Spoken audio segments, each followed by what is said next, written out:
Honey trap, त्याच्यामध्ये लाखो लोकांचे पैसे करोडोनी उधळलेले आहेत ह्या गोष्टीमध्ये. आणि दुसरी गोष्ट म्हणजे काय की अनेक कमजोर हृदयांच्या लोकांना जीव देखील त्यांचा गेलेला आहे या सगळ्या गोष्टीमध्ये.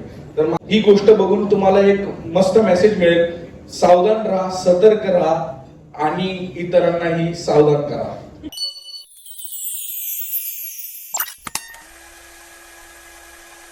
ट्रेलरच्या सुरुवातीलाच दिसलेले आहात तुम्ही आणि एकंदरीत ती भूमिका साकारताना काय चॅलेंजिंग वाटलं त्याविषयी थोडं.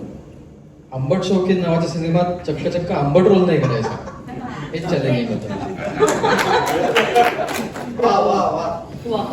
तर नाही, मला खरंच यावेळेला तीच जास्त धमाल आली की मी आधी नाव ऐकलं, मी म्हणलो की नाही नाही नाही नाही नाही बरे नको. मग मी गोष्ट ऐकली, म्हटलं अरे वा वा करायला पाहिजे. मग मी पात्र ऐकलं, म्हटलं आता तर सोडणारच नाही, इतकं भारी कॅरेक्टर आहे. हा अरे हे वाक्य महत्वाचं नाही का, पोहोचलं तुमच्यापर्यंत. हो. सो दिग्या नावाचं कॅरेक्टर आहे की आता तुम्ही बघितलं तसं की मी चक्क साधा बोळा आहे, कुठल्याही मुलीला त्रास देत नाहीये, कोणाबद्दलही काहीही वाईट बोलत नाहीये, म्हणजे आपलं जसं मी आहे जसं मी खरंच आहे तसं मला करायला मिळालं. तर नाही, पण एक खूप महत्वाचा घटक रिप्रेझेंट करतोय मी या सिनेमाच्या माध्यमातून की आपल्या समाजाचे खूप मुलं असतात की जे हळवी असतात, ज्यांच्याबरोबर काहीतरी वाईट घडलं तरी पटकन बोलत नाहीत कोणापाशी, आणि तो त्यांचा ते आतमध्ये कोंडून राहून ते खूप टोकाची काहीतरी भूमिका घेतात. तर असं न करता त्यांनी काय करावं, त्याच्यावर काय सोल्युशन असू शकते, याबद्दल आमचा हा सिनेमा आहे. तर मला फार छान वाटतंय की मला हा मेसेज या सिनेमाच्या माध्यमातून, पात्राच्या माध्यमातून पोहोचवायला मिळतो. थँक्यू. पुढचा प्रश्न मोनालिसा, गोष्ट ऐकल्यानंतर काय रिॲक्शन होती आणि छळ खूप झाला आहे तर आम्हाला आता कळलंय, पण एकंदरीत चित्रपट पूर्ण झाल्यानंतर आता काय फिलिंग आहे? खरं तर मी खूप 5-6 वर्षांपूर्वी निखिल बरोबर एक सिनेमा केलेला आणि त्यावेळेस मी निखिलला म्हणाले होते की तू कधीतरी दिग्दर्शक हो, तू एक तरी सिनेमा डिरेक्ट कर. ऐकलंय अगदीच. आणि त्यांनी ज्यावेळेस हा सिनेमा केला त्यावेळेस त्यांनी मला कॉल केला होता की मी एक फिल्म डिरेक्ट करतोय आणि त्यात हे असं पात्र आहे. सो मी त्याला काहीच क्वेश्चन केला नाही आणि ही माझ्या आयुष्यातली पहिली फिल्म असेल जेव्हा मी दिग्दर्शकाला कोणताही प्रश्न विचारला नाही. नाव ऐकून पण नाही. तेच तर मी त्याला म्हणाले, निखिल मी तुला एकही प्रश्न विचारणार नाही, पण माझी एक रिक्वेस्ट आहे, तर ती पूर्ण होऊ शकते का? म्हटलं नाव बदल तू सिनेमाचं. हे नाव आणि मग सिनेमा करणं हे थोडं माझ्यासाठी अवघड आहे, त्याच्यामुळे तू पात्र मला चांगलंच देशील, त्याच्यात मला काही डाऊट नाहीये, पण हे नाव बदलता येईल का? त्यावेळेस तो म्हणाला की हे नाव का आहे हे मी तुला रिलीजिंगच्या वेळेस पटवून देईल, पण आता मी हे नाव बदलू शकत नाही. थँक्यू. ऍक्च्युली त्यांनी पटवून दिलं सुरुवातीलाच. नाही खरंच, कारण हा आज मी बघितलं सकाळपासून जोही व्यक्ती येतोय तो सगळ्यात पहिल्यांदा टायटल विषयीच प्रश्न विचारतोय की हे टायटल का आहे, आणि अर्थात महत्वाचं म्हणजे सिनेमा तसा नाहीच आहे जसं ते टायटल आहे. सो येस, मला आवडली स्ट्रॅटेजी यु नो, आणि ती त्यांनी लिखाणाच्या वेळेसच हेरली आहे आणि ती खूप सक्सेसफुल झाली आहे, ते तर आपण जाणतोय आता आणि अनुभवावरून कळतंय. पण येस, जमलंय, जिंकलाय तुम्ही.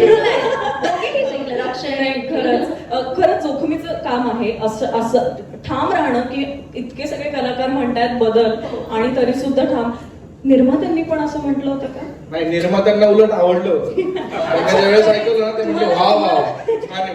तुम्हाला कळलं ना, ते तिथून आलं नाही त्यामुळे मी पण त्यांना हा क्वेश्चन विचारला काहीतरी सांगू का चला, मला आवडेल ऐकायला किस्सा एखादा, काहीतरी तिथून खूण चालली, प्लीज सांगा आता.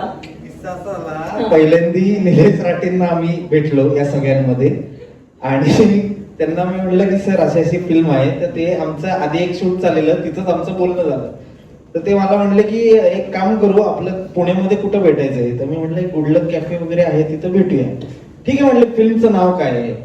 मी म्हटलं सर आंबट शौकीन. एक काम करा, SB रोडच्या मॅरियटला या. मीटिंगला तिथं बोलवलं पहिल्यांदा, तिथंच मी निघल्यानं म्हटलं ते ऑन आहेत आपल्या प्रोजेक्टला घेऊन.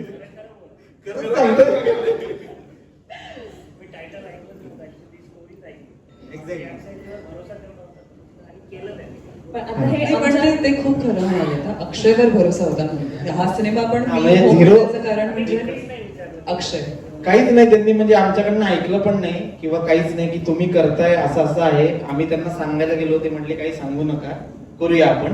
आणि लगेचच आम्हाला तिथं चेक दिला. असे प्रोड्युसर फार कमी आहेत, ते सगळे मिळून आम्हाला मिळालेले आहेत. खरंय, सगळं भाग्य इथेच ते पण उजळलेलं क्रेडिट आहे. अक्षयचं सुद्धा आहे. तो कधी बोलणार नाही, पण आज मला संधी मिळाली तर मी हे बोलते.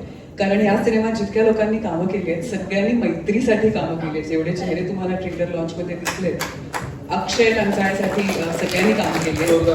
आणि मला असं वाटतं की आम्ही कधी एकत्र प्रोजेक्टमध्ये काम नाही केलं. आमची मैत्री कुठल्या प्रोफेशनल प्रोजेक्टमुळे सुरू नाही झाली आहे. पण जेव्हा जेव्हा माझं पुण्यात शूट असायचं तर काही मित्रमंडळींमध्ये हा पण भेटायला यायचा आणि अशी आमची मैत्री सुरू झाली. अक्षयचं काम मी खूप आधीपासून बघते. YZ सिनेमा मी ह्याचा पाहिला होता, भयंकर आवडलं होतं. मग बघतोस काय मुजराकर आणि असे अनेक सिनेमे त्याने केले. मला अजूनही असं वाटतं की अक्षयचं जे पोटेन्शियल आहे तसा प्रोजेक्ट त्याला अजून मिळाला नाहीये. आणि आय एम शुअर की लवकरच तो मिळणार आहे आणि तो आंबट शौकीनच असावा असंही मला वाह, वाटतं. वाह. So Akshay, long way for you to go. आणि प्लीज हे काम तू करत राहा, कारण मी ह्याला काम करताना पाहिलंय सेटवर. तो फक्त दिग्दर्शक, फक्त लेखक किंवा फक्त ऍक्टर कधीच नव्हता सेटवर.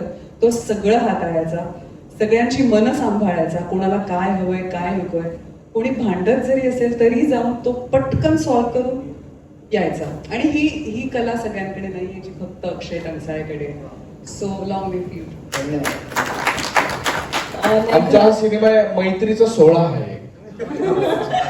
खरंय.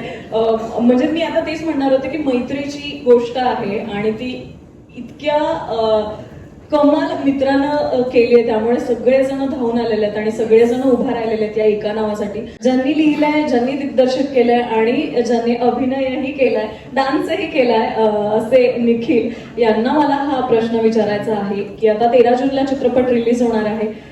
काय वाटतं, का पाहावा सिनेमा आणि काय घेऊन जावं प्रेक्षकांनी?